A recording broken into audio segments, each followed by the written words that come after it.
నమస్తే, welcome to ANN debate time. నేను మీ లక్ష్మీనాగ్ నరహరిశెట్టి. రాజకీయ దురంధరుడు, అపర మేధావి, ఆంధ్రప్రదేశ్ ముఖ్యమంత్రి నారా చంద్రబాబు నాయుడు జన్మదినం సందర్భంగా ఆయనకు శుభాకాంక్షలు వెల్లువెత్తుతున్నాయి. 46 ఏళ్ల తన సుదీర్ఘ రాజకీయ ప్రస్థానంలో ఎన్నో ఆటుపోట్లను చూసిన ధీశాలి చంద్రబాబు నాయుడు. 17 సంవత్సరాల పాటు ముఖ్యమంత్రిగా, 15 సంవత్సరాల పాటు ప్రతిపక్ష నేతగా అనునిత్యం ప్రజాక్షేత్రంలో ఉండే, ప్రజల కొరకు ప్రజల కోసం పనిచేస్తున్న మా చంద్రన్న నిండు నూరేళ్లు ఆయురారోగ్యాలతో వర్ధిల్లాలని తెలుగు తమ్ముళ్ళు ఆకాంక్షిస్తుంటే, తన సుదీర్ఘ రాజకీయ అనుభవంతో అనేక రంగాల్లో విప్లవాత్మక మార్పులు తీసుకొచ్చిన చంద్రబాబు దీర్ఘాయుష్యు కలిగి ఉండాలని తెలుగు రాష్ట్ర ప్రజలే కాక ప్రపంచవ్యాప్తంగా ఆయన అభిమానులు ఆకాంక్షిస్తున్నారు. చంద్రబాబు నాయుడు ఇంతటి మేధా సంపత్తికి కారణమేంటే? కష్ట సమయంలోనూ పోరాడే గెలిచి నిలిచే తత్వం ఆయన ఎలా అలవర్చుకున్నారు? అమరావతి అభివృద్ధికి ఆయన ఏం చేయబోతున్నారు? ప్రజల్లో చంద్రబాబు మీద ఇంతటి నమ్మకానికి కారణాలేంటి? ఇదే అంశం గురించి ఈరోజు చర్చను కొనసాగిద్దాం. చర్చలో పాల్గొనేందుకు మనతో అందుబాటులో ఉన్నారు టీడీపీ అధికార ప్రతినిధి అజయ్ గారు మనతో అందుబాటులో ఉన్నారు. ఆయనతో మాట్లాడదాం. అదేవిధంగా మనతో జనసేన నేత తిరుత్తని వేణుగోపాల్ గారు కూడా జాయిన్ అయ్యారు. ఆయనతో కూడా మాట్లాడదాం. అదేవిధంగా ఎనలిస్ట్ సుధాకర్ గారు, రాజకీయ విశ్లేషకులు, ఆయన కూడా ఉన్నారు. ఆయనతో కూడా మాట్లాడదాం. ముందుగా మనం టీడీపీ అధికార ప్రతినిధి అజయ్ గారితో మాట్లాడదాం. అజయ్ గారు నమస్తే అండి. గారు, మీకు ప్యానల్లో ఉన్న సభ్యులకు ఏఎన్ఎన్ ప్రేక్షకులకు గుడ్ ఆఫ్టర్నూన్ అండి. అజయ్ గారు గుడ్ ఆఫ్టర్నూన్ సార్. అజయ్ గారు, ఏదైతే చంద్రబాబు నాయుడు గారికి ఈ రోజున శుభాకాంక్షలు వెల్లువెత్తుతున్నాయి, మరి తను 76 సంవత్సరంలో ఆయన అడుగుపెట్టిన ఈ క్షణాన ఇప్పటి వరకు కూడా ఆంధ్రప్రదేశ్ ప్రజలు ఇంత నమ్మకం పెట్టుకుంటే బలమైన కారణం ఏంటంటారు అసలు ఆయన మీద?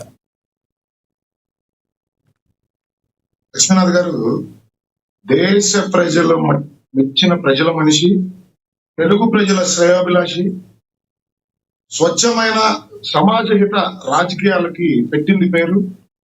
నేటి సమాజానికి ఏం కావాలో ఒక తరం ముందు ఆలోచించగల దార్శనికుడు, పోరాట యోధుడు, అజాత శత్రువు, రాష్ట్ర అభివృద్ధి ప్రదాత, తెలుగుదేశం పార్టీ జాతీయ అధ్యక్షుడు, ముఖ్యమంత్రి వర్యులు శ్రీ నారా చంద్రబాబు నాయుడు గారికి జన్మదిన శుభాకాంక్షలు తెలియజేస్తా ఉన్నాను. లక్ష్మీనాథ్ గారు, దేశ రాజకీయాల్లో నారా చంద్రబాబు నాయుడు గారు ఒక బ్రాండ్. రాష్ట్ర అభివృద్ధి కోసం నిరంతరం శ్రమించే ముఖ్యమంత్రులు వేళ్ల మీద చెబితే వాళ్ళల్లో మొట్టమొదటగా నారా చంద్రబాబు నాయుడు గారు ఉన్నారు. అనేక సార్లు దేశ రాజకీయాలను శాసించే అవకాశం వచ్చిన తెలుగు ప్రజలకి సేవలు అందించేదానికి ఆయన ముఖ్యమంత్రిగానే ఉండడానికి ఇష్టపడ్డారు తప్ప ఎక్కడా జాతీయ రాజకీయాల్లోకి వెళ్ళేదానికి ఆయన నేషనల్ ఫ్రంట్ చైర్మన్ గా, ఎన్డీఏ కన్వీనర్ గా అనేక సార్లు దేశ రాజకీయాలను శాసించిన నాయకుడు నారా చంద్రబాబు. అదేవిధంగా విశ్వనాథ్ గారు, 2 తెలుగు రాష్ట్రాల్లో నారా చంద్రబాబు నాయుడు గారు తీసుకొచ్చిన రిఫార్మ్స్ వల్ల ప్రతి కుటుంబంలో ఆయన వల్ల లబ్ధి ప్రతి కుటుంబానికి చేరింది. ప్రతి ఇంటి పెద్ద కొడుకులాగా నారా చంద్రబాబు నాయుడు. ఈ రాష్ట్రంలో మాజీ ముఖ్యమంత్రులు ఎంతమంది పనిచేశారు, వాళ్లతో ఎన్ని సంవత్సరాల సుదీర్ఘ పోరాటం ఆయన నారా చంద్రబాబు నాయుడు.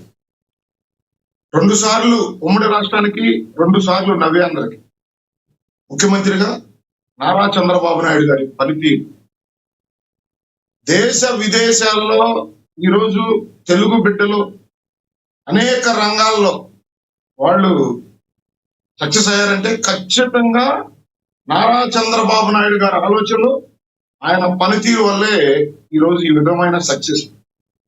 రెండోది, విదేశీ విద్యా పేరుతో అనేక మంది పేద బడుగు బలహీన వర్గాల విద్యార్థులకు విదేశీ విద్య అభ్యసించడంతో పాటు వాళ్ళ జీవితాలు సెటిల్ అయ్యేదానికి నారా చంద్రబాబు నాయుడు గారు తీసుకొచ్చిన రిఫార్మ్స్.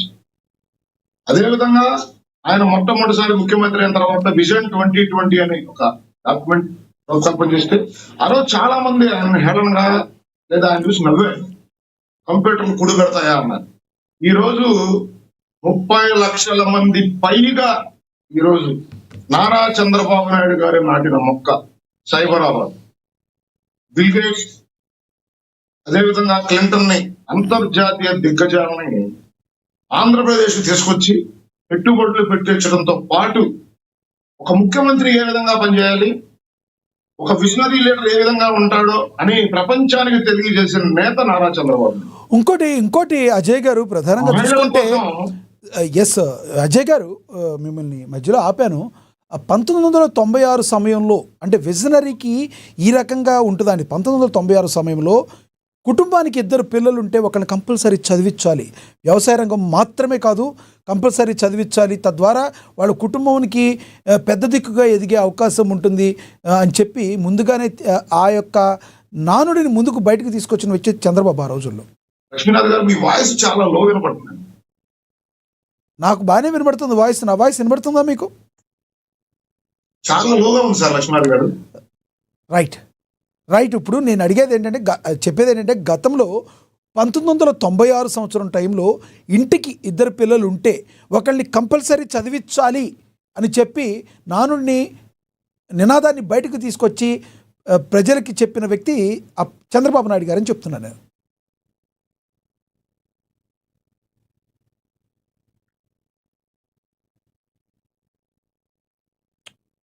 నా వాయిస్ వినబడుతుందా మీకు అజయ్ గారు? లక్ష్మీనాథ్ గారు, వాయిస్ మీది చాలా లోగా ఉంది సార్. రైట్ సార్, మీరు మాట్లాడండి, కంటిన్యూ చేయండి. లక్ష్మీనాథ్ గారు, ఏం చెప్తానంటే మీరు చెప్పినట్టు ప్రతి కుటుంబంలో ఓ పెద్దన్నగా, ఓ పెద్ద కొడుకుగా 2 తెలుగు రాష్ట్రాల్లో తెలుగు ప్రజలు ఎక్కడున్నా వాళ్ళ అభివృద్ధి, వాళ్ళ సక్సెస్ కోసం నిరంతరం శ్రమించే నాయకుడు నారా చంద్రబాబు. సమాజంలో సగభద్రమైన మహిళలు ఫైనాన్షియల్ గా స్ట్రాంగ్ గా ఉండాలి. వాళ్ళు బలంగా ఉంటేనే కుటుంబమైనా సమాజమైనా అభివృద్ధిలో పరుగులు పెడుతుందని డ్వాక్రా సంఘాలను ఏర్పాటు చేసిన నాయకుడు నారా చంద్రబాబు. అదేవిధంగా ఆయన తీసుకొచ్చిన అనేక రిఫార్మ్, అది విద్యలో కావచ్చు, వైద్యంలో కావచ్చు, విద్యుత్తులో కావచ్చు, సాగునీటిలో కావచ్చు, ఇలా చెప్పుకుంటూ పోతే నారా చంద్రబాబు నాయుడు గారు తీసుకొచ్చిన రిఫార్మ్స్ ఈ రాష్ట్రానికి ఏ విధంగా ఉపయోగపడ్డాయి, ఉపయోగపడుతున్నాయి, ఉపయోగపడుతూనే ఉంటాయి. జినోమ్ వ్యాలీ సృష్టించింది ఆయనే, క్వాంటమ్ వ్యాలీ వైపు అడుగులు వేపిస్తుంది ఆయనే. హైటెక్ సిటీ కట్టిన రోజున కొండల్లో గుట్టల్లో ఓ బిల్డింగ్ కట్టాడు. దీనివల్ల ఈ రాష్ట్రానికి లాభం చేకూరుతుందా అని మాట్లాడిన నోళ్లు ఈరోజు ఏ విధంగా నారా చంద్రబాబు నాయుడు గారి ఆలోచనలు పురుడు పోసుకున్న ఐటీ, అదే విధంగా లక్ష్మీనాథ్ గారు ప్రతి ఇంట్లో, అదే విధంగా మహిళల దగ్గర నుంచి విద్యార్థుల దగ్గర నుంచి ఉద్యోగాలు, నారా చంద్రబాబు నాయుడు గారి పరిపాలనా సమయంలో 9 సార్లు డిఎస్సి, 2 లక్షలకు పైగా టీచర్ ఉద్యోగాలు. ఆయన ప్రతి కుటుంబంలో పిల్లలు చదువుకోవాలి, వాళ్ళ ఫైనాన్షియల్ ఇబ్బందుల మూలాన ఇంట్లో ఇబ్బంది పడకూడదని తల్లికి వందనం. కుటుంబంలో ఎంతమంది పిల్లలు ఉంటే అంతమందిని చదివించే విధానం. అదేవిధంగా ఆయన ఏదైతే మాట ఇచ్చి పని చేస్తారో ఆయన చెప్పనివి కూడా చాలా ఈ రాష్ట్ర అభివృద్ధి కోసం, తెలుగు ప్రజల అభివృద్ధి కోసం. తెలుగు ప్రజల అభివృద్ధి ఆయన ఆకాంక్ష. నిరంతరం శ్రమిస్తూనే ఉంటారు ఈ రాష్ట్ర అభివృద్ధి కోసం.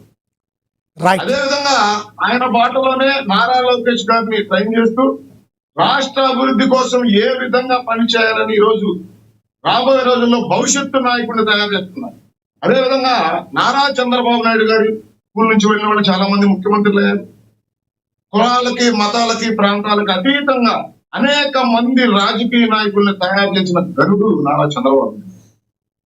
కేంద్రంలో ప్రధానులు అయితే కావచ్చు, రాష్ట్రపతులు అయితే కావచ్చు, స్పీకర్లు అయితే కావచ్చు, కులాలకి, మతాలకి అతీతంగా వాళ్ళ ప్రతిభ ఆధారంగా ప్రోత్సహించే నాయకుడు నారా చంద్రబాబు నాయుడు. తెలుగుదేశం పార్టీ కుటుంబానికి ఆయన ఒక పెద్దన్న.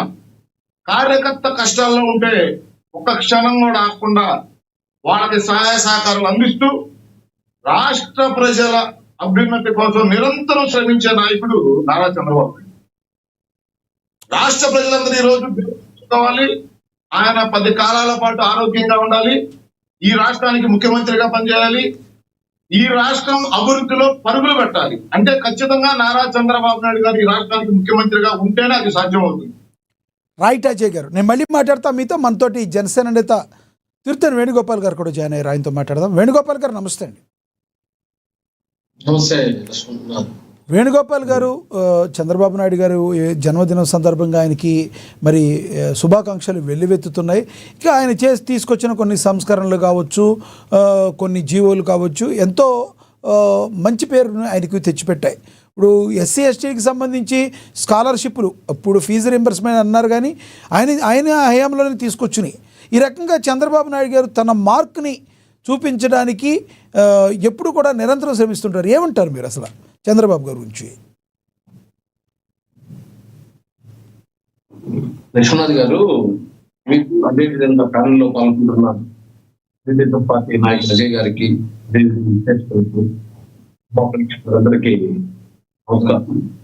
ఈరోజు చంద్రబాబు నాయుడు గారి 76వ జన్మదిన సందర్భంగా ఈ పార్టీ ద్వారా ఆయనకి శుభాకాంక్షలు తెలియజేస్తున్నాం.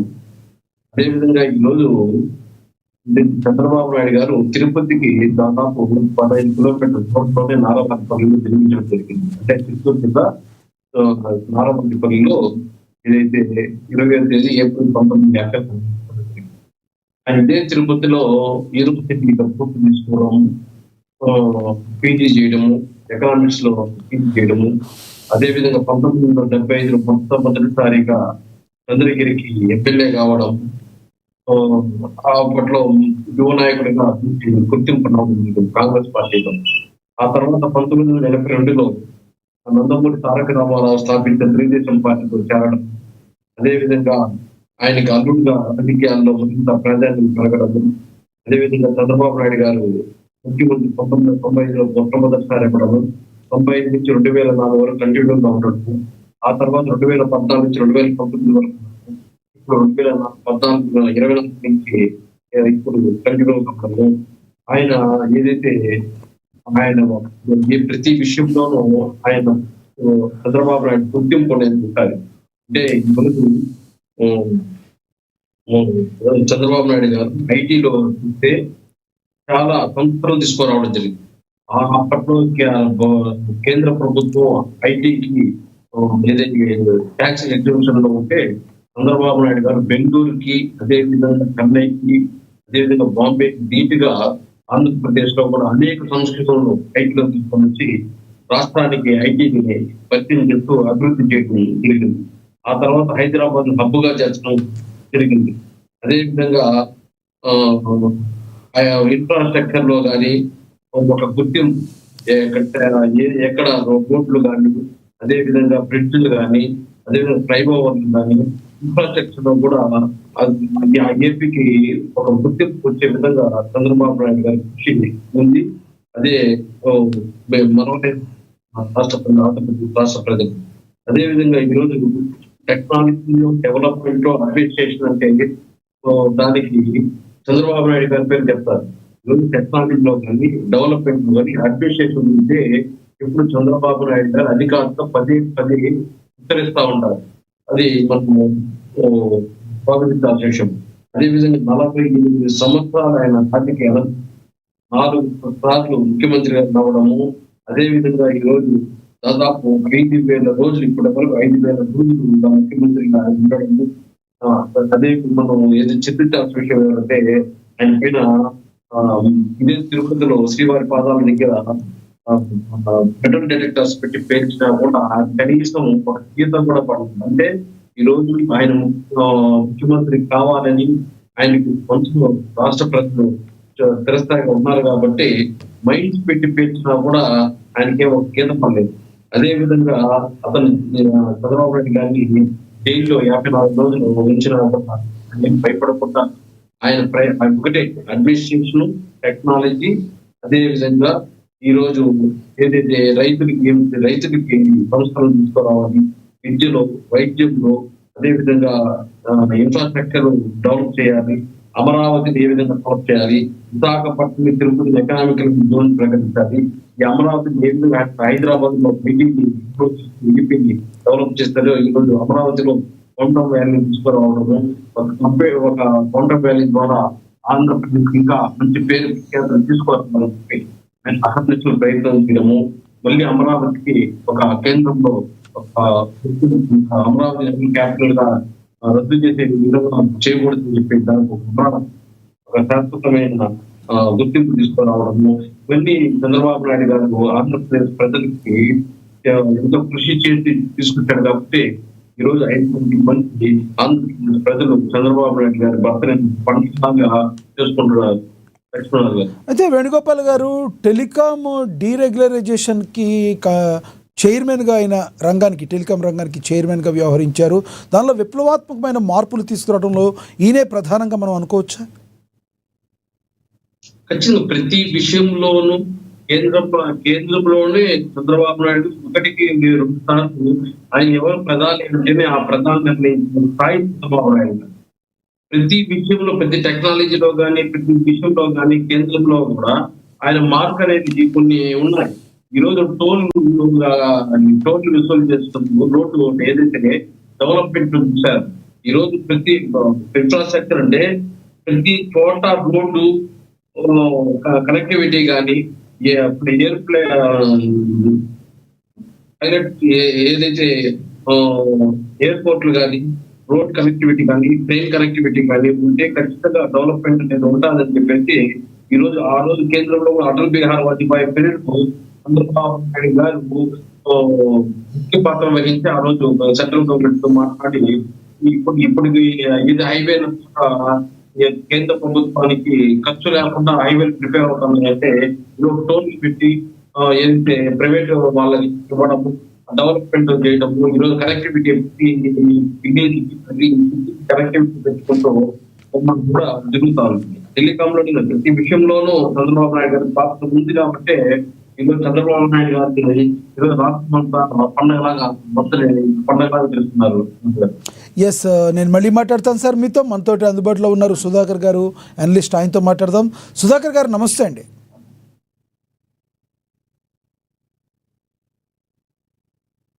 సుధాకర్ గారు నాతో పాటు యా వినబడుతుంది. ప్లీజ్ ఒకటి చెప్పండి, ఏదైతే చంద్రబాబు గారు ఈ యొక్క ఆయన జన్మదినం సందర్భంగా ఎంతోమంది హృదయపూర్వక జన్మదిన శుభాకాంక్షలు తెలుపుతున్నారు.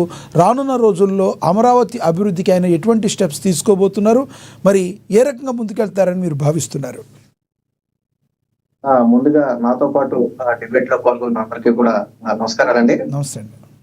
చంద్రబాబు గారు మనకు తెలుసు 1950లో ఎక్కడో ఒక రైతు కుటుంబంలో పుట్టి 4 సార్లు రాష్ట్రానికి ముఖ్యమంత్రి అయ్యే స్థాయికి ఎదిగారంటే అది చిన్న విషయమే కాదు. మనం ఇతర రాష్ట్రాల్లో కూడా చాలా మంది ముఖ్యమంత్రులు చూస్తూ ఉంటాం, కానీ చంద్రబాబు గారికి ఒక బ్రాండ్ ఉంది, విజన్ అనే బ్రాండ్ ఉంది.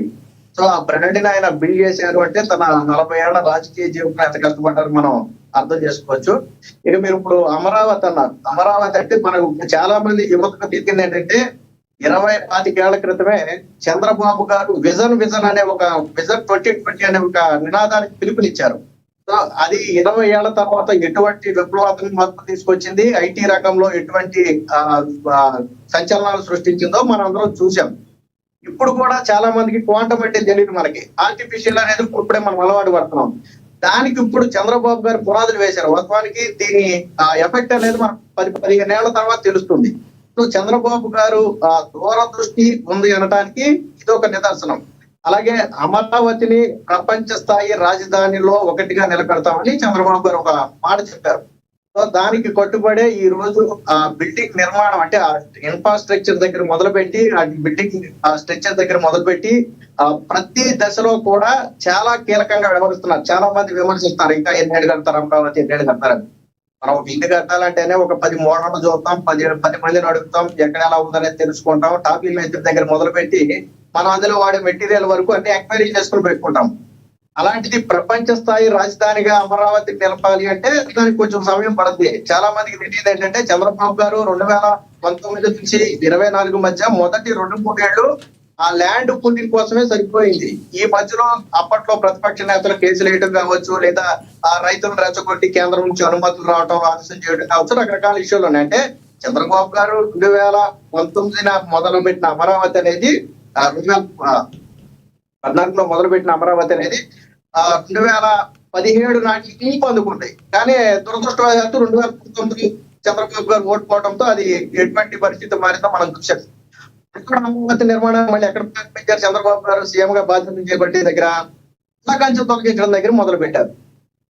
అంటే గతంలో చేసిన విధ్వంసం నుంచి తేరుకోవడానికి పట్టిన సమయమే ఎక్కువ. వాస్తవానికి గతంలో చంద్రబాబు గారు అనుకున్నట్టుగా నిర్మాణం కన్నా సాగుండి ఉంటే ఈ రోజు అద్భుతమైన అమరావతి నిర్మాణాలు దాదాపు ఒక దశకు వచ్చాయి. ఎందుకంటే 2028 నాటికి తొలి దశ పూర్తి చేస్తామని ఇప్పటికే చంద్రబాబు గారు కూడా చెప్పారు. అలాగే ఇప్పుడు అమరావతి మీరు చూడండి, అంత అండర్ గ్రౌండ్ డ్రైనేజీ కావచ్చు, ఆ కేబుల్ సిస్టమ్ కావచ్చు, ఆ వాటర్ విషయంలో కావచ్చు, అలాగే రహదారుల విషయంలో కావచ్చు, చంద్రబాబు గారు చాలా పకడ్బందీగా భవిష్యత్తుకు వరదలు తుఫాన్లు వచ్చినా అమరావతి నగరానికి ఎటువంటి నష్టం ఉండకూడదు. ఒక్కటి చెప్పండి సుధాకర్ గారు, ఏదైతే హైదరాబాద్ను అత్యంత త్వరితగతిన మరి ప్రపంచవ్యాప్తంగా ఖ్యాతిగాంచిన నగరంగా మరి ఈ రోజున ఇలా విరాజిల్లుతుందంటే దానికి అంకురార్పణ చూస్తుంది మరి నారా చంద్రబాబు నాయుడు ఎలా చేశారు? అమరావతిని అత్యంత త్వరలో ఆ రకంగా నిలబెట్టగలరంటారా? ఖచ్చితంగా అండి. అది 5 కోట్ల మంది ప్రజలు కూడా నమ్మారు.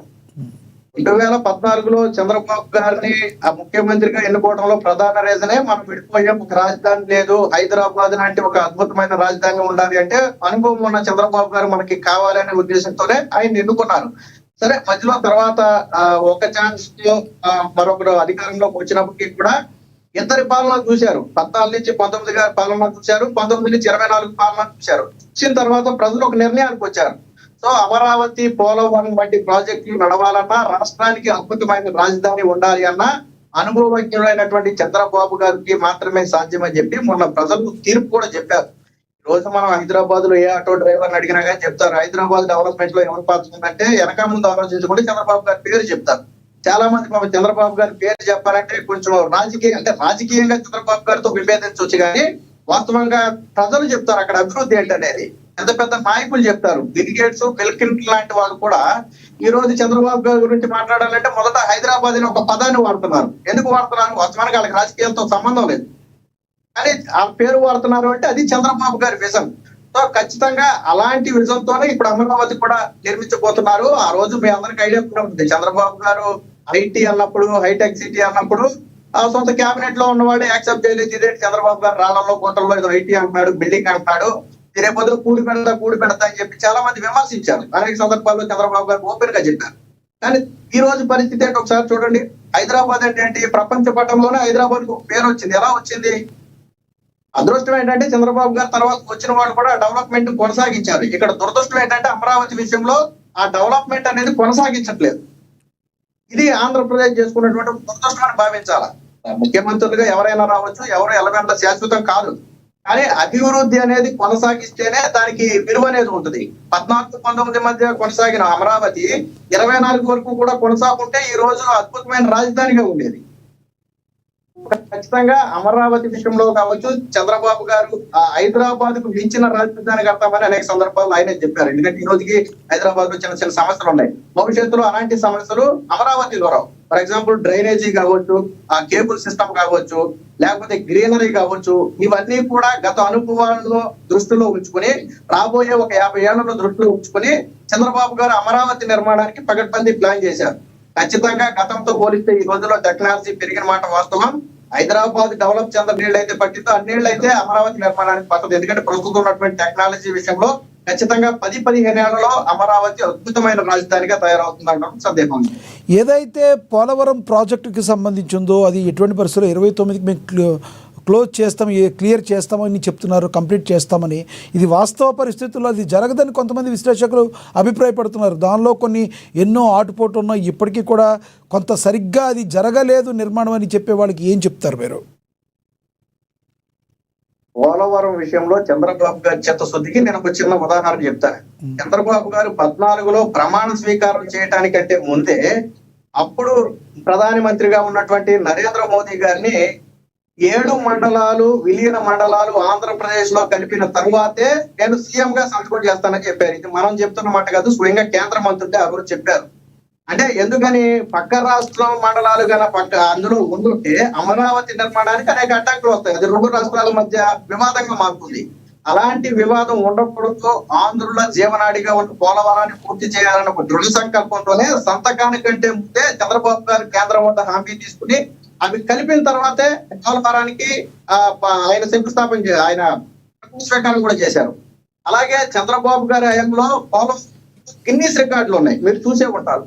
మీకు విచిత్రం ఏంటంటే గతంలో చూసే ఉంటారు, పోలవరం పనులు వేగంగా జరుగుతున్న సమయంలో ఎప్పుడైతే ప్రభుత్వం మారిందో ఈ కాంట్రాక్టర్ ఒక 6 నెలల పాటు వెయిట్ చేసే యంత్రాలు అన్ని పెట్టుకుని, సరే కొత్త గవర్నమెంట్ కూడా దీన్ని కొనసాగిస్తుందేమో, తర్వాత మనం అని నెలల పాటు ఎదురు చూసి ఇక ఈ ప్రభుత్వం స్పందించదు, యంత్రాలు కూడా పాడైపోతుందని ఆ యంత్రాన్ని పక్క రాష్ట్రం తీసుకుని వెళ్ళిపోయారు. అలాంటి పరిస్థితులు ఉన్నాయి. కానీ ఈ రోజు పుష్కరాల కంటే ముందే చంద్రబాబు గారు పోలవరాన్ని పూర్తి చేస్తామని ఒక స్పష్టమైన హామీని ప్రజలకు ఇచ్చారు. ఇచ్చిన హామీకి కట్టుబడి ఈ రోజు కేంద్ర మంత్రి దగ్గర నుంచి కావచ్చు, నరేంద్ర మోదీ గారి దగ్గర నుంచి కావచ్చు, జనశక్తి నుంచి కావచ్చు, రాష్ట్రానికి రావాల్సిన నిధులను తీసుకురావడంతో పాటు కేంద్ర అధికారుల పర్యవేక్షణ కూడా జరుగుతుంది. ఇదేమో చంద్రబాబు గారు తనంతట తానుగా చేస్తుంది కాదు, అటు కేంద్రాన్ని కూడా ఈ పనుల్లో ఇంక్లూడ్ చేసి ప్రతి క్షణం జరుగుతున్న ప్రతి పనిని కేంద్రానికి అప్డేట్ చేసి రాష్ట్రానికి నిధులను చంద్రబాబు గారు రాబట్టున్నారు.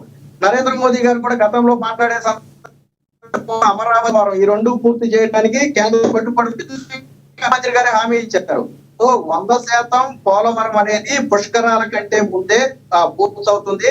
వాస్తవానికి చంద్రబాబు గారు ఈ 2 ఏళ్లలో పోలవరాన్ని పూర్తి చేయొచ్చు. కాకపోతే గత 5 ఏళ్లలో వాళ్ళు చేసినటువంటి ఆయన చేసిందే 2-3% పనులు. అందులో కూడా ముందు చేయాల్సిన పని వెనక చేయాల్సిన పని ముందు చేయడం వల్ల వచ్చినటువంటి సమస్యలను సరి చేయడానికి ఇప్పుడు చంద్రబాబు గారికి ఏదైనా కేంద్ర ప్రభుత్వం ఆంధ్రప్రదేశ్ వైపు పాజిటివ్గా ఉండటం ఒక అదృష్టంగా భావించవచ్చు అంటారా? ఎన్డీఏ కూటమిలో టీడీపీ, జనసేన, బీజేపీ 3 కలిసి ఉండటం అమరావతి అభివృద్ధికి కలిసి వచ్చే అంశంగా భావిస్తారా? 100%. ఈ రోజు చంద్రబాబు గారు మొన్న కూడా మాట్లాడుతూ చెప్పింది ఏంటంటే, కేంద్రంతో మనం సఖ్యతగా ఉన్నాం కాబట్టి ఈ రోజులు విశాఖ స్టీల్ ప్లాంట్ కావచ్చు, అమరావతి కావచ్చు, పోలవరం కావచ్చు అన్ని సక్రమంగా జరుగుతున్నాయని చెప్పారు. అంటే కేంద్రం నుంచి 100% సహకారం అందుతున్న మాట వాస్తవం. ఈ రోజు పవన్ కళ్యాణ్ గారు కావచ్చు, లేదా బీజేపీ నుంచి కావచ్చు, రాష్ట్రానికి రావాల్సిన వాటి మీద కావచ్చు, విభజన హామీల మీద కావచ్చు, వెనుకబడిన జిల్లాలకు రావాల్సిన నిధుల విషయంలో కావచ్చు, ఇటు పోలవరం అమరావతి విషయంలో కావచ్చు చాలా గట్టిగా పోరాడుతున్నారు. కేంద్రం నుంచి కూడా అంతే స్థాయిలో ఈవెన్ నిర్మలా సీతారామన్ గారు కూడా ఈ ప్రాజెక్టుల నిర్మాణానికి అవసరమైన నిధులు విడుదల చేయడంలో ఆవిడ చొరవ చూపుతున్నారు.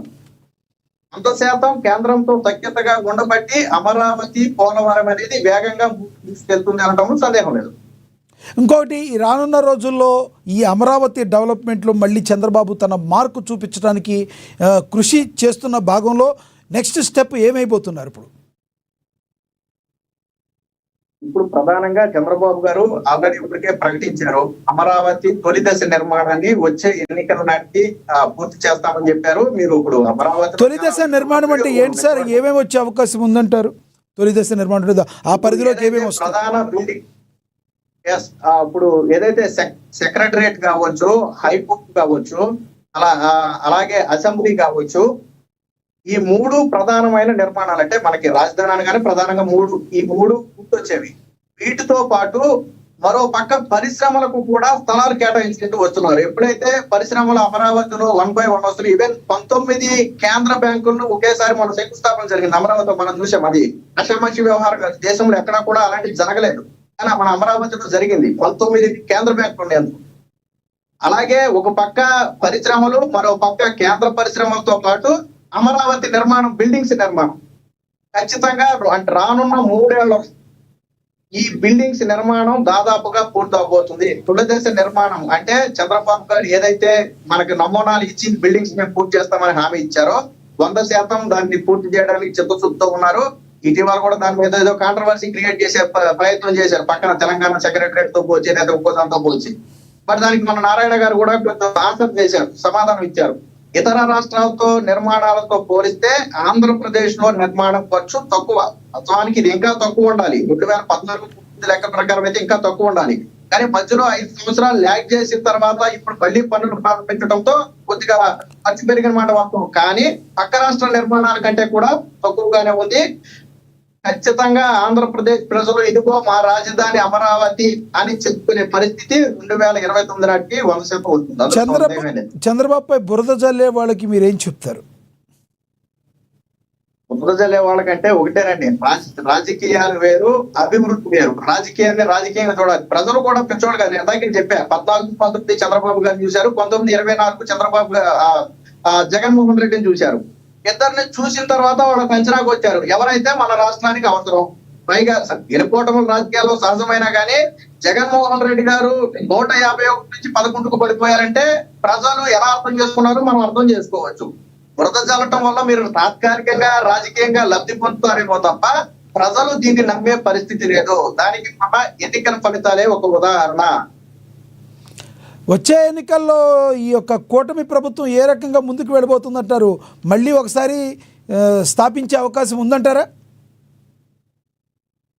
సార్ కాదండి, మొన్న లోకేష్ గారు కూడా చెప్పారు, ఏదో ఒక సందర్భంలో మళ్ళీ మనమే రాబోతున్నాం అంటే పవన్ కళ్యాణ్ గారు ఫోన్ చేసి ఒకసారి కాదు 3 సార్లు మనం రాబోతున్నాం అని చెప్పాలని చెప్పారు. అంటే కూటమిలో ఎటువంటి విభేదాలు లేవు, కలిసికట్టుగా ఉన్నారు. పాపం కూటమిలో విభేదాలు సృష్టించాలని ప్రయత్నాలు జరుగుతున్నప్పటికీ కూడా అవి ఎక్కడా కూడా సాధ్యపడలేదు.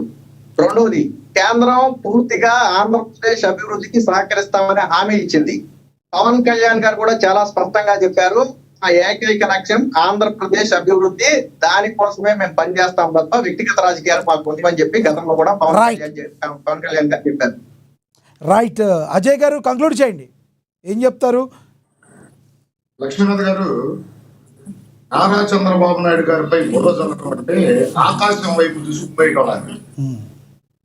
రెండోది, నారా చంద్రబాబు నాయుడు గారికి తెలుగు ప్రజల్లో ఎంత ఖ్యాతి ఉంది, ఆయనపై ఎంత ప్రేమాభిమానాలు ఉన్నాయి, ఆయన చేసిన పరిపాలన వల్ల వాళ్ళు ఏ విధంగా లబ్ధి పొంది ఈరోజు వాళ్ళ కుటుంబాలు ఏ విధంగా సుఖశాంతులతో ఉండడానికి ఉదాహరణ నారా చంద్రబాబు నాయుడు గారి అక్రమ అరెస్టు జరిగినప్పుడు దేశంతో పాటు ఇతర దేశాల్లో కూడా తెలుగు ప్రజలందరూ స్వచ్ఛందంగా రోడ్ల మీదకి వచ్చి ఆయన విడుదల కోసం ఏ విధమైన పోరాటాలు చేశారనేది దేశంతో పాటు ఇతర దేశాల్లో ప్రజలు చూసి ఆశ్చర్యపోయారు.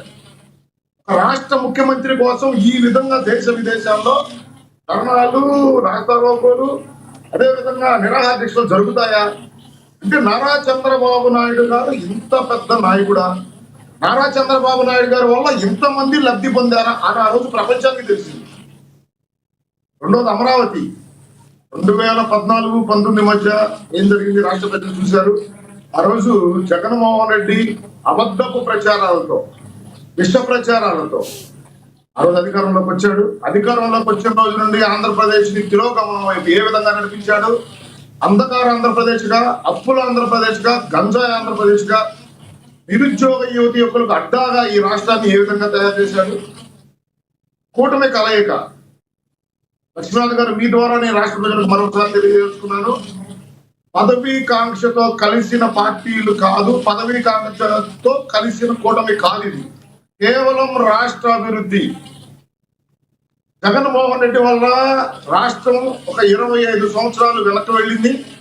ఖచ్చితంగా ఈ రాష్ట్రం అభివృద్ధి చెందాలంటే మనం కూటమి ఏర్పడాలి. కూటమి ఏర్పడింది, కూటమిని ప్రజలు నమ్మారు, ప్రపంచ విజయం కట్టబెట్టారు. అధికారంలోకి వచ్చిన తర్వాత ఏదైతే కూటమి మాట ఇచ్చిందో నారా చంద్రబాబు నాయుడు గారు, నారా లోకేష్ గారు, పవన్ కళ్యాణ్ గారు, అదేవిధంగా బీజేపీ పార్టీ ఈ రాష్ట్రాన్ని అభివృద్ధి పదంలో పరుగులు పట్టిస్తూ, నిరుద్యోగ యువకులకు ఉద్యోగ కల్పన చేస్తూ, సంక్షేమ కార్యక్రమాలు లక్ష్మీనాథ్ గారు కులాలకి, మతాలకి, ప్రాంతాలకు అతీతంగా పేద, బడుగు, బలహీన వర్గ ప్రజలకి ఏ విధంగా కూటమి అందజేస్తా ఉంది. నారా చంద్రబాబు నాయుడు గారి పరిపాలనలో ఈ రాష్ట్రానికి ప్రపంచ దిగ్గజ కంపెనీలు ఏ రకంగా క్యూ కడతా ఉన్నాయి. ఈజ్ ఆఫ్ డూయింగ్ బిజినెస్ లో నెంబర్ 1 గా ఉన్న ఆంధ్రప్రదేశ్ ని స్పీడ్ ఆఫ్ డూయింగ్ బిజినెస్ లో నెంబర్ 1 గా నిలబెట్టిన నాయకుడు, దార్శనికుడు, విజనరీ లీడర్ నారా చంద్రబాబు నాయుడు గారు. ఆయన అడుగుజాడల్లో నడుస్తూ నారా లోకేష్ గారు యువగళం పాదయాత్రలో ఏదైతే ఈ రాష్ట్ర ప్రజలకు మాట ఇవ్వడం జరిగిందో ప్రతి అంశాన్ని నెరవేరుస్తూ ఈ రాష్ట్ర ప్రజలకి, యువతకి అండగా నిలబడుతున్నారు నారా లోకేష్ గారు. నారా చంద్రబాబు నాయుడు గారు 10 కాలాల పాటు ఆయురారోగ్యాలతో చల్లగా ఉండాలి. ఈ రాష్ట్రం అభివృద్ధిలో పరుగులు పెట్టాలి. తద్వారా ఈ రాష్ట్ర అభివృద్ధి చెందుతుందంటే దాని ద్వారా దేశం కూడా అభివృద్ధి చెందుతుంది. రైట్. నారా చంద్రబాబు నాయుడు గారు లాంటి నాయకుడు ఈ రాష్ట్రానికి అవసరం. పదే పదే ప్రభుత్వాలు మారితే ఏ విధంగా అభివృద్ధి కుంటుపడుతుందో రాష్ట్ర ప్రజలు ఒక్కసారి చూశారు. ఒక సైకోకి అవకాశం ఇచ్చారు.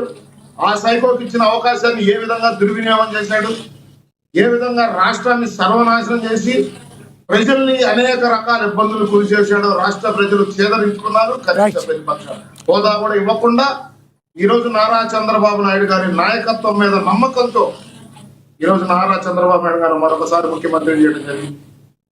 నారా చంద్రబాబు నాయుడు గారి మీద రాష్ట్ర ప్రజలు పెట్టుకున్న నమ్మకాన్ని నిలబెట్టుకుంటూ నారా చంద్రబాబు నాయుడు గారు ఒక యువకుడు లాగా నిరంతరం ప్రతి నిమిషం శ్రమిస్తూనే ఉన్నారు ఈ రాష్ట్ర అభివృద్ధి కోసం. రైట్ అండి, మీ అభిప్రాయం అర్థమైంది. ఎస్ వేణుగోపాల్ గారు, ఒకటి చంద్రబాబు నాయుడు గారి గురించి చెప్తూ కంక్లూడ్ చేయండి. మరొకటి ప్రధానంగా జనసేన అని పవన్ కళ్యాణ్ గారు హెల్త్ బులెటిన్ కూడా విడుదలైంది. ఇప్పుడు జన సైనికుల్లో కొంత ఆందోళన తగ్గింది అనుకోవచ్చా? ఎప్పుడు డిశ్చార్జ్ అయ్యే అవకాశం ఉంది ఒకసారి చెప్తారా? సార్ లక్ష్మీనాథ్ గారు అమరావతి గురించి మాట్లాడారు.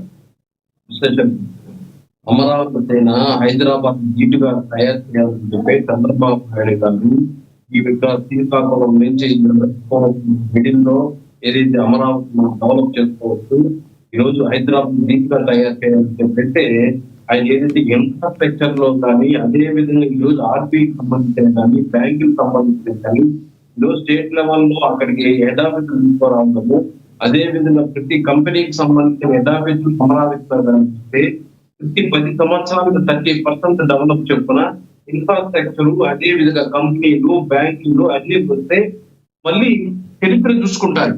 ఈరోజు హైదరాబాద్ 10 ఏళ్ళకు 20 ఏళ్ళకు డెవలప్ కాలేదు, 4 సంవత్సరాలు పట్టింది.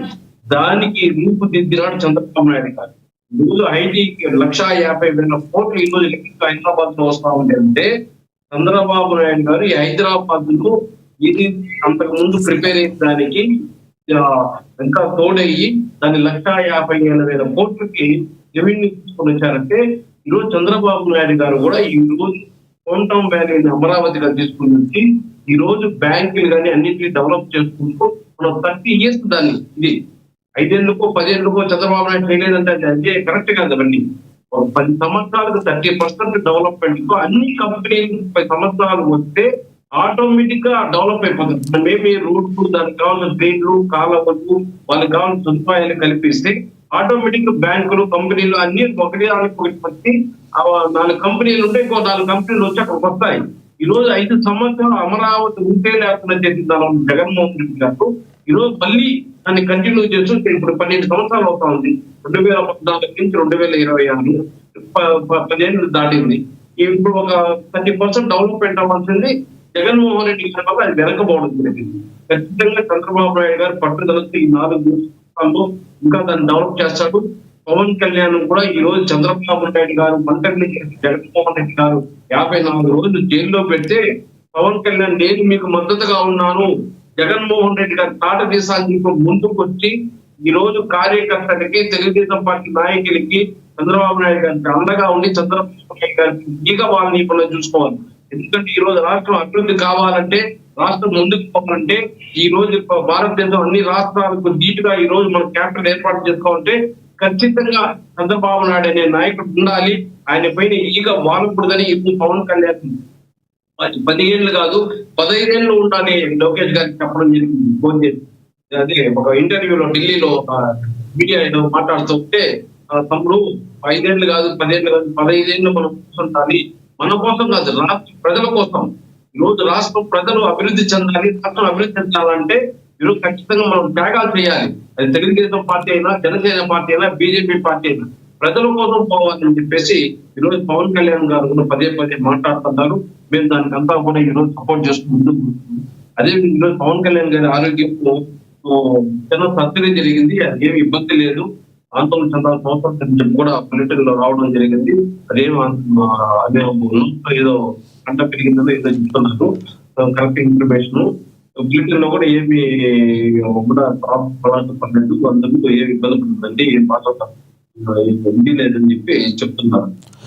వేణుగోపాల్ గారు, నో డౌట్ చంద్రబాబు నాయుడు గారికి కావచ్చు, పవన్ కళ్యాణ్ గారికి కావచ్చు ఒక మంచి ర్యాప్ ఉంది, లోకేష్ గారికి మరి అందరికీ కూడా మంచి ర్యాప్ ఉంది. వచ్చే సార్వత్రిక ఎన్నికలకి సముచిత స్థానంలో కూటమిలో జనసేన ఉండే అవకాశం ఉందంటారా? ఎందుకంటే పవన్ కళ్యాణ్ గారికి రాష్ట్రం మీద ప్రేమ ఉన్నప్పటికీ కూడా తమ పార్టీ కార్యకర్తలు ఎవరైతే ఉన్నారో వాళ్ళు కొంత డెవలప్మెంట్ అనేది కోరుకుంటున్నారు. ఆ దిశగా అడుగులు పడే అవకాశం ఉందా కూటమిలో? సార్ ఇప్పుడు నిన్న బిల్లు పెట్టడం జరిగింది కేంద్రం, ఏదైతే నియోజకవర్గాల పెంపు గురించి, అది కూడా ఫెయిల్యూర్ అయిపోయింది. మళ్ళీ 170 నియోజకవర్గాలతోనే పోవాలో లేదా నియోజకవర్గాలు తరగతులు ఈరోజు చంద్రబాబు నాయుడు గారికి తెలుసు, పవన్ కళ్యాణ్ గారికి తెలుసు, భారతీయ జనతా పార్టీ మోడీ గారికి తెలుసు. వాళ్ళు పెద్దలు కూర్చొని నిర్ణయించుకుంటే దేనికైనా సరే పవన్ కళ్యాణ్ ఏమంటున్నాడు, మనకు పదవులు కాదు, ఈ పరిపాలన కాదు ముఖ్యము, ప్రజలు ముఖ్యము, వాళ్ళ అభివృద్ధి ముఖ్యము, రాష్ట్ర అభివృద్ధి ముఖ్యము, దాన్ని దృష్టిలో పెట్టడం పనిచేయాలి. కానీ మళ్ళీ ఇంతతో పోయేసి జగన్మోహన్ రెడ్డి లాంటి వ్యక్తి చేసి రాష్ట్రాన్ని మళ్ళీ 25% తీసుకుపోయే పరిస్థితి ఉండకూడదు. అంటే అదే పవన్ కళ్యాణ్ గారు గతంలో అన్నారు కదా, అదే పవన్ కళ్యాణ్ గారు గతంలో ఒక సందర్భంగా మాట్లాడుతూ నాకు పట్టుమని మీరు 10-15 సీట్లు గెలిపించుంటే నేను కూడా మెజార్టీ కొన్ని సీట్లు అడగడానికి అవకాశం ఉండేది, నన్ను గెలిపించండి ఈసారి అన్నారు. ఈసారి మరి ఒక మంచి కరెక్ట్గా ఉండే అవకాశం ఉందంటారా కూటమిలో అని ఎంతమంది అడుగుతున్నారు. కార్యకర్తలు పవన్ కళ్యాణ్ గుర్తు మనం ఇండివిజువల్ గా పోతాము అంటే ఆ రోజు ఏదైతే మెసేజ్ ఇవ్వడం జరిగింది ఏదైతే సభలో, ఈ రోజు కనీసం నేనన్నా గెలుచుని ఉంటే ఖచ్చితంగా ఈ రోజు ఒంటరిగా పోరాటం చేయొచ్చు, దాని వల్ల అవకాశం జగన్మోహన్ రెడ్డి గారికి వస్తా ఉంది, అది కరెక్ట్ కాదు. ఈ రోజు చంద్రబాబు నాయుడు ఒంటరిగా పోటీ చేసి, నేను ఒంటరిగా పోటీ చేసి, అదేవిధంగా భారతీయ జనతా పార్టీ ఒంటరిగా పోటీ చేస్తే ఈ రోజు పవన్ కళ్యాణ్ గారు ఏమంటున్నారు, జగన్మోహన్ రెడ్డి గారు అనే ఒక దుర్మార్గుడిని విడివిడిగా ఎదుర్కోలేము. రైట్, ఆయన చెప్పింది అర్థం. నేను అడిగిన క్వశ్చన్ మీకు అర్థం కాలేదా? నేను అడిగిన క్వశ్చన్ సముచిత స్థానం మీకు వచ్చే కూటమికి మీ జనసేన సముచిత స్థానంలో సీట్లు తెచ్చుకోగలుగుతుందా? ఎందుకంటే డీలిమిటేషన్ ఎలాగో జరగలేదు, 175 ఉండే అవకాశం ఉంది. సముచిత స్థానం ఈసారి తెచ్చుకునే అవకాశం, సముచితమైన సీట్లు తెచ్చుకునే అవకాశం ఉందా, లేదంటే మళ్ళీ మీరే త్యాగాలు చేస్తారా? మేము చెప్పడం ఏమంటే ఇక్కడ ప్రజల్ని రాష్ట్రాన్ని దృష్టిలో పెట్టుకొని చంద్రబాబు నాయుడు గారు పోరాటం జరుగుతున్నది. పవన్ కళ్యాణ్ గారికి తెలుసు ఏదైతే పార్టీకి చంద్రబాబు నాయుడు గారు మాట్లాడి ఎంతవరకు న్యాయం చేస్తాడో ఆయన చేత న్యాయం తీసుకోవడం అదంతా ఇప్పుడే మనం చెప్పలేము సార్, కాన్ఫరెన్స్ అవుతాయి. ఈ రోజు ఈ మధ్య ఒక కార్యకర్త, జనసేన కార్యకర్త మా 70 అనతాము 100 అనతాము, అది మన చేతిలో లేదు. ఈ రోజు వాళ్ళకి కార్యకర్తలు ఉన్నారు, వాళ్ళు 40 సంవత్సరాలుగా పార్టీ ఉంది, వాళ్ళకి నాయకులు ఉన్నారు, వాళ్ళని చూసుకోవాలి. అదే విధంగా జనసేన పార్టీ కూడా ఈరోజు 10 సంవత్సరాలుగా పార్టీ ఉంది, ఇక్కడ కార్యకర్తలు ఉన్నారు, ఇక్కడ నాయకులు ఉన్నారు, వీళ్ళని చూసుకునేసి ఏదైతే పెద్దలు కూర్చొని మాట్లాడుకొని ఒక కమిట్మెంట్ పొందారు. మెయిన్ ఏమంటే మాకు ప్రజలు అభివృద్ధి చెందాలి, రాష్ట్ర అభివృద్ధి కావాలి, కానీ ఇక్కడ మా స్వార్థమేమి ముఖ్యం కాదు. ఈరోజు మాకు అధికారం కాదు ముఖ్యం, మాకు అడుగు పదవులు కాదు ముఖ్యం, మాకు ఇంకోటి ముఖ్యం కాదు. మాకు కావాల్సిన రాష్ట్ర అభివృద్ధి, ప్రజల అభివృద్ధి కావాలని పవన్ కళ్యాణ్ పదే చెప్తుంటారు. అంటే ఇంట గెలిచి రచ్చగెలవమంటారు కదా, రాష్ట్ర అభివృద్ధిలో భాగంగా పార్టీ అభివృద్ధి చెందాలని కోరుకోవట్లేదా మీరు? పార్టీ అభివృద్ధి చెందుతుంది. ఇంతవరకు మీరు సరిగ్గా డెవలప్మెంటే చేసుకోలేకపోయారు, అంతర్గతంగా మీ పార్టీ బలంగా లేదు అనే విమర్శలు ఉన్నాయి సార్. కేంద్రంలోనూ రాష్ట్రంలోనూ బలమైన వ్యక్తిగా పవన్ కళ్యాణ్ ఏ విధంగా తయారయ్యాడు? ఫస్ట్ సారి ఒకటి వేణుగారు సంబంధం లేకుండా కూడా మాట్లాడాల్సి వస్తుంది, ఒకటి ఫస్ట్ సంబంధం లేకపోయినా మాట్లాడాల్సి వస్తుంది. ఒకటి పవన్ కళ్యాణ్ గారికి 2024లో కేవలం పవన్ కళ్యాణ్ గారిని చూసే ఓట్లేశారు అందరూ. కానీ సంస్థాగతంగా పార్టీ బలోపేతం కాలేదు. సంస్థాగతంగా పార్టీ బలోపేతం అవ్వాలనుకుంటున్నారా మీరు? కేవలం రాష్ట్ర అభివృద్ధి ఉంటే చాలా, పార్టీ అభివృద్ధి అవసరం లేదా? ఈ రోజుకి ఒక్కొక్క నియోజకవర్గానికి దాదాపు సభ్యత్వాలే ఏ విధంగా వస్తుందో చూస్తున్నారు. ప్రతి నియోజకవర్గాలు ఇంకా టైం కావాలి, ఇంకా టైం కావాలి, ఆన్సర్ రాదు కాలంతో లేదనేది. ఒక నిమిషం ఏమిటండి లక్ష్మణరాజు గారు, ఈ రోజు పవన్ కళ్యాణ్ ఏదైతే జనసేన పార్టీని పటిష్టంతో చేస్తూ పాటు ముఖ్యమైనది జనసేన పార్టీ డెవలప్ అవ్వాలి, జనసేన పార్టీ బలపడాలి, దాంతో పాటు ప్రజల శ్రేయస్సు మాకు ముఖ్యం. ఇది కదా మరి మీరు చెప్పాల్సింది, ఇందని అడిగేది అదే. ఈరోజు 40 సంవత్సరాల పార్టీ సార్ చంద్రబాబు నాయుడు గారు, అలాంటి పార్టీ ఏదైతే 2019లో ఓడిపోతే రాష్ట్రం ఎంత వెనకబడిపోయింది. మనము ఈరోజు చంద్రబాబు నాయుడు సపోర్ట్ ఇవ్వడం వల్లే కదా ఈరోజు 150-164 సీట్లు రావడం జరిగింది. ఈరోజు బలపడకపోతే పవన్ కళ్యాణ్ కార్యకర్తలు పనిచేయకపోతే, జనసేన పార్టీ బలంగా లేకపోతే చంద్రబాబు నాయుడు గారు ముఖ్యమంత్రి అవ్వగలుగుతాడా? ఈరోజు చంద్రబాబు నాయుడు గారైనా, ఈరోజు భారతీయ జనతా పార్టీ అయినా, జనసేన పార్టీ అయినా ఈరోజు రాష్ట్రం ప్రజలను చూస్తున్నారు, రాష్ట్రాన్ని అభివృద్ధిని చూస్తున్నారు. రైట్. జనసేన పార్టీ స్టాండర్డ్ లేకపోతే ఏ విధంగా ఇన్ని సీట్లు వస్తాయి? 21 సీట్లు గెలవడం జరిగింది. రైట్. అది కరెక్ట్ కాదు. జనసేన ఇంకా వీక్ కావాలి, జనసేన ఇంకా బలపడలేదు, కరెక్ట్ కాదు. సో ఆల్రెడీ జనసేన స్ట్రాంగ్ గా ఉందంటారు మీరు? ఖచ్చితంగా ఇంకా సభ్యత్వాలు కావాలని చెప్పి ఇంకా టైం తీసుకుంటారు ఫెడరల్ ఆఫీస్ లో. సో జనసేన స్ట్రాంగ్ గా ఉంది కాబట్టి, జనసేన వల్ల కూటమి స్ట్రాంగ్ అయింది కాబట్టి నెక్స్ట్ టైం కూడా స్ట్రాంగ్ గానే సీట్లు సంపాదించుకునే అవకాశం ఉందంటారు మీరు? మోడీ గాని తెలుగుదేశం పార్టీ కలపడంలో గాని, ఈ రోజు అత్యధిక సీట్లు రావడంలో గాని, ఈ రోజు 21 సీట్లకు 20 సీట్లు 21 సీట్లు జనసేన పార్టీకి రావడంలో గాని బలపడకపోతే ఏ విధంగా వస్తుంది? రైట్. మోడీ లాంటి వాళ్ళే ఈ రోజు పవన్ కళ్యాణ్ గారిని అభినందిస్తున్నారంటే అర్థం చేసుకోవాలి. రైట్. మీడియా వాళ్ళు కూడా పవన్ కళ్యాణ్ ఇంకా వీక్ గా ఉన్నాడనే మాట పెట్టకూడదు సార్. Right right right. మా ఉద్దేశం అది కాదు. కాకపోతే మీరు ఏ రకంగా ఎంతసేపు మీరు రాష్ట్రం అభివృద్ధి చెప్తున్నారు, కానీ రాష్ట్రం అభివృద్ధి చెందాలి, దానిలో మా పార్టీ అభివృద్ధి చెందాలనే భావన మీలో ఉందా లేదా నేను అడిగా అంతే. దానిలో నా వ్యక్తిగతంగా అడిగింది ఏమీ లేదు. చివరిగా చెప్పండి, చంద్రబాబు నాయుడు గారికి మీరు విషయం చెప్తారా? ఫస్టే చెప్పాను. రైట్. మరొకసారి అంటున్నా నేను, మరొకసారి అంటున్నా సార్ నేను. ఖచ్చితంగా సార్, ఇలాంటి వ్యక్తి చంద్రబాబు నాయుడు వ్యక్తి ఉంటేనే రాష్ట్రంలో అన్ని విధాల అభివృద్ధి చెరుపుతుంది. ఇలాంటి వ్యక్తి ఇంకా సంవత్సరాలు పాటు ఉండి ఈ రాష్ట్రానికి ప్రజలు అభివృద్ధి చెందాలని చెప్పేసి మీ ద్వారా ఆయన జన్మదిన శుభాకాంక్షలు తెలుపుకుంటున్నాను. Right right right. సుధాకర్ గారు కంక్లూడ్ చేయండి సార్. అదే ఇందాక మీరు అదే ఆ జనసేన పార్టీ గురించి అడిగారు. వాస్తవానికి అది ఇరు పార్టీలు నిర్ణయించుకోవాల్సినటువంటి అంశం. అయితే అటు చంద్రబాబు గారి పవన్ కళ్యాణ్ గారి మధ్య ఒక దృఢమైన బంధం ఉంది, వారికంటూ ఒక అవగాహన ఉంది. మనం కూడా పవన్ కళ్యాణ్ గారు జనసైనికు ఇచ్చారు. మనం ఎన్ని సీట్లు తీసుకున్నాం కాదు, ఎంత స్ట్రైక్ రేట్ తో గెలిచామనేది ఇంపార్టెంట్ అని ఒక సందేశం కూడా ఇచ్చారు. అన్నట్టుగానే 100% స్ట్రైక్ రేట్ తో గెలిచారు. ఖచ్చితంగా జనసేన వచ్చే ఎన్నికల నాటికి బలపడుతుంది. అలాగే ఆ చంద్రబాబు గారు జనసేనకి ఇవ్వాల్సిన ఇంపార్టెన్స్ ఇస్తారో ఎటువంటి సందేహం లేదు. ఇటీవల జరుగుతున్నటువంటి పరిణామాలు చూడొచ్చు. పవన్ కళ్యాణ్ గారికి ఇస్తున్నటువంటి ఇంపార్టెన్స్ కావచ్చు, ఆ పార్టీకి ఇస్తున్నటువంటి ఇంపార్టెన్స్ కావచ్చు. సో వాస్తవానికి అది ఇరు పార్టీలు నిర్ణయించుకోవాల్సిన అంశము. కాకపోతే ఒకటి మాత్రం స్పష్టంగా చెప్పగలదు, రానున్న ఎన్నికల్లో మళ్ళీ కూటమిగానే ముందుకు వెళ్ళబోలేదు స్పష్టంగా అర్థమవుతుంది. టీడీపీ, జనసేన, బీజేపీ కలిసి 2029 ఎన్నికలకెళ్ళాయి. అలాగే 2029 ఎన్నికలు గెలిచే అవకాశం బలంగా ఉన్నాయి. ఎందుకంటే జగన్మోహన్ రెడ్డి గారి ఆ పాలన చూసిన తర్వాత ఇంకొక 10-15 ఏళ్ల పాటు ఆ పాలన ఎవరు మర్చిపోలేరు. కాబట్టి ఖచ్చితంగా కూటమిని అయితే ఆశీర్వదించే అవకాశం ఉంది. ఇక ఈ రోజు జన్మదినోత్సవం జరుపుకుంటున్నటువంటి చంద్రబాబు గారు కూడా ఆయన నిండు ఆయురారోగ్యాలతో రాష్ట్రానికి మరిన్ని సేవలు అందించాలని కోరుకుంటూ ఆయనకి హృదయపూర్వక జన్మదిన శుభాకాంక్షలు తెలియజేస్తున్నాను. ధన్యవాదాలండి సుధాకర్ గారు, మీ అభిప్రాయాన్ని తెలియజేసినందుకు. ధన్యవాదాలండి అజయ్ గారు, అదేవిధంగా ధన్యవాదాలండి తిరుత్తూరి వేణుగోపాల్ గారు, మీ అభిప్రాయాన్ని తెలియజేసుకున్నందుకు. ఏదేమైనప్పటికీ కూడా ఇక రాజకీయ దురంధరుడు అపరమేధావి చంద్రబాబు జన్మదినం సందర్భంగా ఆయనకి శుభాకాంక్షలు వెల్లువెత్తుతున్నాయి. మరి తన రాజకీయ ప్రస్థానంలో ఎన్నో ఒడిదుడుకులు ఎదుర్కొన్నప్పటికీ కూడా గెలవటం ఆయన ఇంటికి చిరునామాగా మార్చుకున్న చంద్రబాబు తను రాష్ట్రాన్ని గెలిపించేందుకు ఎంతటి కష్టాన్నైనా ఎదుర్కొంటానని ఎన్నోసార్లు నిరూపించడాన్ని మనందరం కూడా గమనించవచ్చు. ఏది ఏమైనప్పటికీ కూడా చంద్రబాబుకి మరిన్ని జన్మదినాలు ఇలా జరుపుకుని అత్యద్భుతంగా ఆంధ్రప్రదేశ్ని ముందుకు తీసుకువెళ్లాలని తెలుగు తమ్ముళ్లతో పాటు కూటమి నేతలతో పాటు ప్రజలందరూ కూడా ఆకాంక్షిస్తున్నారనే మాట వాస్తవం.